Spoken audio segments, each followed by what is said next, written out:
Ngayong araw nga ang last day ko dito sa Pinas. At bukas, balik na ulit sa realidad. Kaya ako na naman ay nasasad. Kaya naman, samahan niyo akong mamili ng pasalubong. Pero bago ko simulan ng kwentong ito, hayaan niyo muna na magpakilala ako. Ako nga pala si Mr. Isang hamak na gwapo sa mata lang ng asawa ko. Unang-una ko nga laging binibili ay ang mga gamot. At ang matitira sa budget ay para sa mga ngut-ngutin.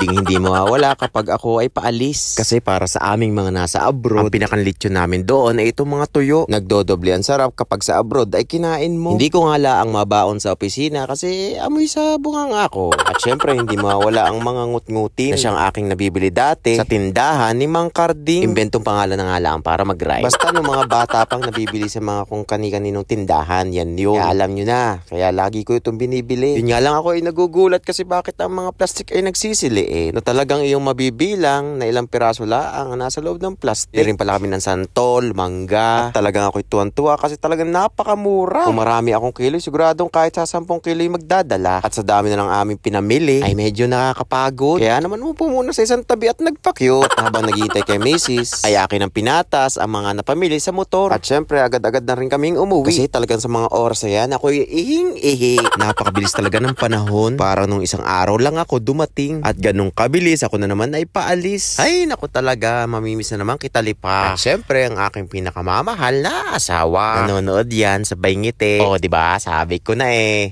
Oh, may pa-okay pa. Akin pala muna ulit pinag-drive at pinag-drive-thru dito sa McDo. Akala lang namin ay sa labas lang traffic, pati pala dito. Kaya naman ang daddy ay nagme-message na asa na kayo. Medyo mahaba lang ho ang pila pero papunta na po. After nga pala namin pumunta sa mga ninong ay umuwi na rin kami para mag-ayos ng aking mga pinamili. Di naman talaga ako ang nag-ayos actually. Si Mrs. habang ako ay nasa taas at nag-e-edit. At kinabukasan bago umalis ay dumaan muna kami ulit sa Teboys para kumain. At biglang sabi kay Mrs. Babe, damihan mo yung sandok ng adobo para hindi ko mamiss. Kaya naman, huwag kayo magtataka kung bakit sa akin ay marami ang servings. At agad-agad ko nilantaka ng paghigop ng goto. Ito talagang panalong-panalo nakapartner ng adobo. Pinaanghangan ko pala para ang pawis ay ramdam na ramdam sa aking ulo. Hindi talaga kasi ako sa sobrang anghang. Kaya konting sili lang ay talagang ramdam na ramdam. Pero yun talaga nagpapasarap ng pagkain. Kaya naman ako'y pinipilit ko na rin. At syempre, as usual, bumulos na naman ako. At napapahid na ang kamay sa aking ulo. Iinom na lang ng malamig na tubig para mawala. At after nga nun, umuwi na kami para maisarado ang box. At talaga ako'y nagmamadali na at baka mahuli sa lipad. Same box na rin pala ang ginamit ko para hindi na ako bumili. Para hindi na rin magsukat ng required size para sa check-in. Kaya talagang mabilis ko nang na-box din. Ay siya, tapusin ko muna are. Salamat ulit sa pagsama. At muling magkita-kita sa susunod na kabanata. At baka ang page ay ma-follow pa ha.